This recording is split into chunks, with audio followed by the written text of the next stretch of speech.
mamaya ha. Okay. Jerusalem. That's not good. I tell you, I'm warning you. Okay, Jerusalem. Sa kabilog. Saan? Kabilog, ganyan. Kabilog. Ibig sabihin ng kabilog na yan, isang bansa o isang lugar. Ayan. Jerusalem. Okay, ulitin natin ha. Jesus. Saulo. Jerusalem. Okay, one more. Jesus. Saulo. Jerusalem. Okay. Next. Damasco.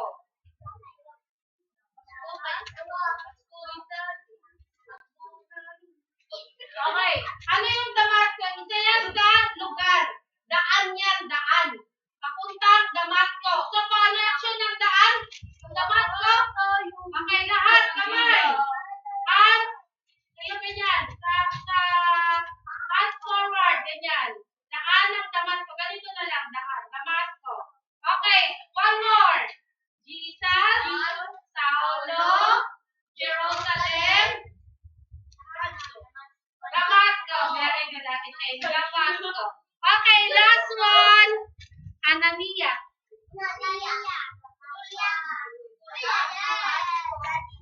Ananias, isa ito sa pangalan ng lalaki that time. Lalaki to ha, hindi to babae, lalaki. Ananias. One more time, Ananias. Okay, one more, Ananias. Okay, ang Ananias naman is ang kamay, ganyan. Okay, one more. Taas ang kamay, sasamba ka. Ayan, sasamba. Okay, ulitin niya natin sabay-sabay. Jesus, Saulo, Jerusalem, Damasco, Ananias. Okay, one more. Sabay-sabay. Jesus, Saulo, Jerusalem, Damasco, Ananias. Okay. Do you understand that?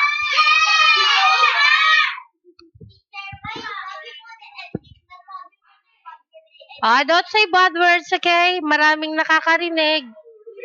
Huwag magsasabi ng salita na hindi maganda. Okay, okay, tama na yan kasi usod ka ng konti dito para maka-hands forward ka mamaya. Usod!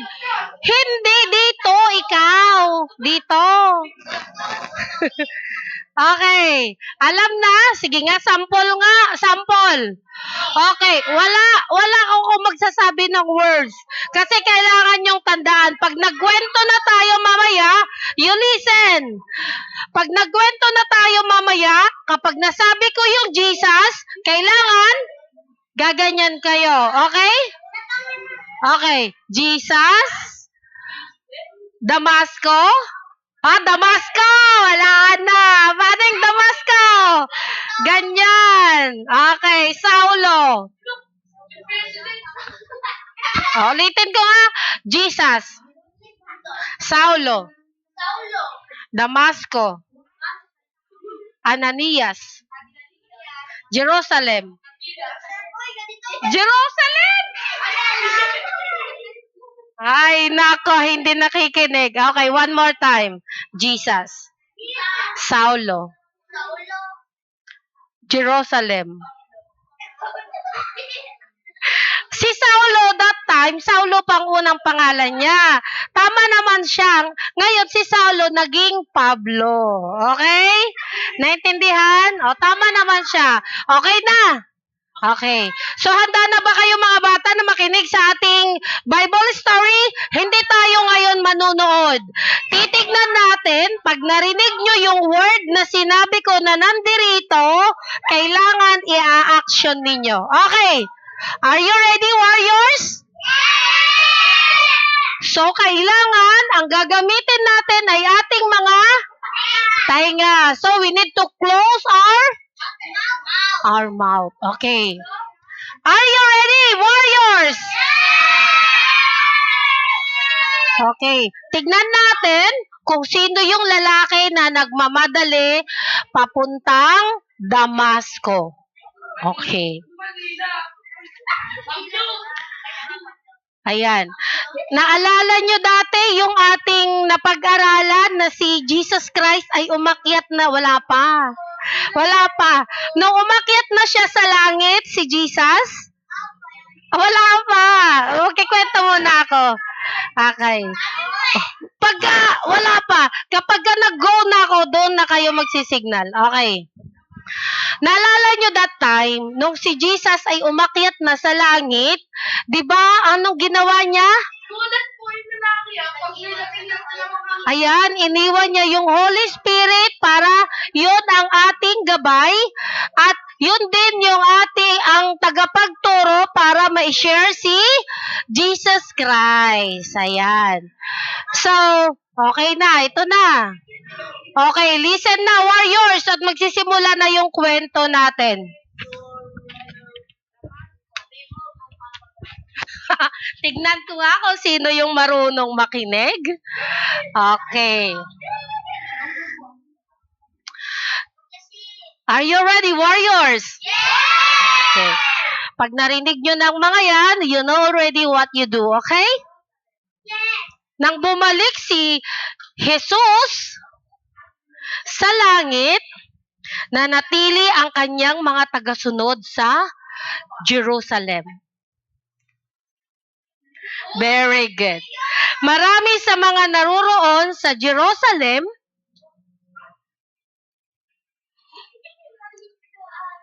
ang nananampalataya kay Jesus at naging mga tagasunod niya. Galit ang mga leader ng mga Hudyo kay Jesus. Dinakip nila at ibinilanggo ang mga tagasunod niya, pinatay pa nga nila ang ilan sa mga ito. Isa sa mga leader ng Hudyo ay si Saulo. Ayan. Isa sa mga leader ng Hudyo ay si Saulo. Tandaan nyo yon. Nais ni Saulo nalipulin ang mga tagasunod ni Jesus. Hala, yung iba hindi na nakasunod. Nagbahay-bahay siya para dakpin sila. Kinaladkad niya ang mga lalaki at babae patungo sa bilangguan. Yun ang ginawa ni Saulo. At sumang-ayon siya na patayin sila. Umalis sa Jerusalem ang mga tagasunod ni Jesus para makatakas kay Saulo. Tandaan nyo yung story, ha? Very good. Ang ilan sa kanila ay nagpunta sa Damasco. Ang ilan sa kanila ay nagpunta sa Damasco. Ikwinento nila sa mga taga roon ang tungkol kay Jesus. Maraming mga taga Damasco ang nananampalataya kay Jesus at naging mga tagasunod niya. Isa na ito ay si Ananias. Ananias! Okay. Nabalitaan ni Ananias ang tungkol kay Saulo. At ang malulupit na bagay na ginawa niya na tagasunod ni Jesus sa Jerusalem. Jerusalem! Pagkatapos, nabalitaan ni Ananias, nakikita ko na yung hindi nakakasunod. Papunta si Saulo sa Damasco para dakpin ang lahat ng nananampalataya kay Jesus. Pero sa daang patungong Damasco, may nangyari kay Saulo. Nagpakita si Jesus. Nagpakita si Jesus sa kanya sa isang napakaningning na liwanag. Sinabi sa kanya ni Jesus, Saulo, ako si Jesus na inuusig mo. Bumangon ka at magtungo sa syudad. Sasabihin sa iyo kung ano ang dapat mong gawin. Nang tumayo na si Saulo, hindi na siya makakita. Hindi na siya makakita. Nabulag na siya. Pagkatapos, nagpakita si Jesus kay Ananias. Sinabi sa kanya ni Jesus, Ananias, pumunta ka sa bahay ni Judas sa kalye ng Matuwid at ipagtanong mo ang isang lalaking ang pangalay Saulo. Siya ay nananalangin ngayon. Nakita niya sa isang pangitain na pinatungan mo siya ng kamay para muli siyang makakita. Panginoon, marami na pong nakapagsabi sa akin na sa taong ito. Sabi ni Ananias, napakasama ang mga ginawa niya sa inyong mga tagasunod. At naparito siya para huliin ang lahat ng mga sumasamba sa inyo. Pero inutos ni Jesus, humayo ka dahil hinirang ko siya para maglingkod sa akin at gawing tanyag ang aking pangalan na marami. Ayan. So, kaya't pinuntahan ni Ananias. Pinuntahan ni Ananias. Oy, Celine, pinuntahan ni Ananias si Saulo at pinatungan niya ng kamay.